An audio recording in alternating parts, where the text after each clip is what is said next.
Hello everyone, welcome to Parvati's kitchen. ఈరోజు మన పార్వతీస్ కిచెన్లో చక్కగా చేపల కర్రీని ఎలా ఈజీగా ప్రిపేర్ చేసుకోవాలో చూసేద్దామా. ముందుగా నేను ఇక్కడ చక్కగా క్లీన్ చేసి పెట్టుకున్న చేపల్ని తీసుకున్నానండి. ఒక బౌల్లో వేసుకున్నాను. ఇప్పుడు వచ్చేసి పసుపు అనేది కొంచెం యాడ్ చేయాలి. అలాగే తగినంత ఉప్పు అనేది యాడ్ చేయాలి. తగినంత అంటే నేను మొత్తం ఇక్కడ యాడ్ చేయట్లేదండి. జస్ట్ చేపలకి సరిపడా జస్ట్ లైట్గా ఉప్పు ఎక్కడం కోసం చిటికెడు లేదంటే 1/2 టేబుల్ స్పూన్ ఉప్పు వేసేసి కారం 1 టేబుల్ స్పూన్ యాడ్ చేసి ఈ విధంగా చక్కగా కలుపుకొని పక్కన పెట్టుకోవాలి. ఇలా ఒక 5 మినిట్స్ వరకు పక్కన పెట్టేసుకోవాలండి. మూత పెట్టేసుకుని ఫ్రిడ్జ్లో అయినా పర్వాలేదు, లేదు అంటే బయట పెట్టేసినా నో ప్రాబ్లం. నెక్స్ట్ వచ్చేసి నేను ఇక్కడ పాన్ అనేది స్టవ్ మీద పెట్టుకొని స్టవ్ ఆన్ చేసేసుకొని పాన్ కొంచెం వేడైన తర్వాత ఒక 4 టేబుల్ స్పూన్ వరకు ఆయిల్ అనేది యాడ్ చేశాను. ఆయిల్ యాడ్ చేసి లవంగం, దాల్చిన చెక్క ముక్క కొంచెం వేగిన తర్వాత కట్ చేసిన ఉల్లిపాయలు యాడ్ చేసేసుకోవాలి. ఇలా యాడ్ చేసేసుకున్న తర్వాత ఉల్లిపాయలు కొంచెం వేగిన తర్వాత పచ్చిమిర్చి, కరివేపాకు ఇవి రెండు యాడ్ చేసేసుకుని వీటిని కూడా కొంచెం ఫ్రై చేసుకోవాలి. మరి మాడకూడదండి, లైట్గా ఫ్రై అయితే సరిపోతాయి అన్నమాట. చూస్తున్నారు కదా, ఈ విధంగా ఫ్రై చేసుకున్న తర్వాత దగ్గరే ఉండి లో ఫ్లేమ్లో మాత్రమే ఫ్రై చేసుకోవాలి.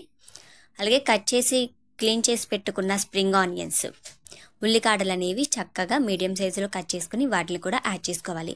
ఈ ఉల్లికాడలు యాడ్ చేయడం వల్ల మన కర్రీకి మంచి టేస్ట్ అనేది వస్తుందన్నమాట. ఈ విధంగా యాడ్ చేసేసుకోవాలి. ఇలా కొంచెం మగ్గిన తర్వాత చూస్తున్నారు కదండి, మనం వేసినప్పుడేమో చక్కగా పెద్ద పెద్దవిగా ఉన్నాయన్నమాట ఉల్లికాడలు. మగ్గిపోయిన తర్వాత ఆకు కదా కొంచెం బాగా తక్కువగా కనిపిస్తుంది అన్నమాట.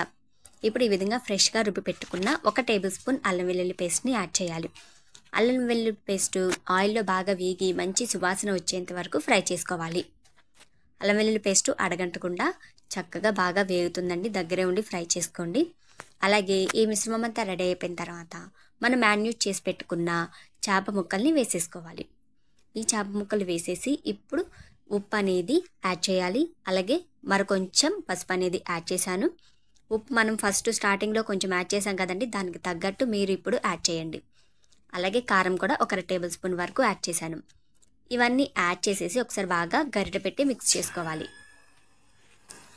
గరిటె పెట్టి మిక్స్ చేసుకున్న తర్వాత మూత పెట్టేసేసుకుని ఒక 5 మినిట్స్ మగ్గించుకోవాలండి. ఇలా మగ్గిన తర్వాత మనం ఇప్పుడు వాటర్ అనేవి యాడ్ చేయాలి. నేను ఇక్కడ ఒక 1/2 కప్పు లేదంటే కప్పు వాటర్ అనేవి యాడ్ చేసేసేయాలి. యాడ్ చేసుకుని మూత పెట్టేసేసుకుని చక్కగా మీడియం ఫ్లేమ్లో ఒక 5 నిమిషాలు ఉడికించుకోవాలి. మనకి 5 నిమిషాల తర్వాత కర్రీ అనేది ఈ విధంగా రెడీ అవుతుంది. చూస్తున్నారు కదండి ఎంత బాగుందో కర్రీ. చూస్తుంటేనే నోట్లో నీళ్ళు వస్తున్నాయి కదండి, చాలా బాగుంటుంది. మరి మీరు కూడా ట్రై చేసి చూడండి.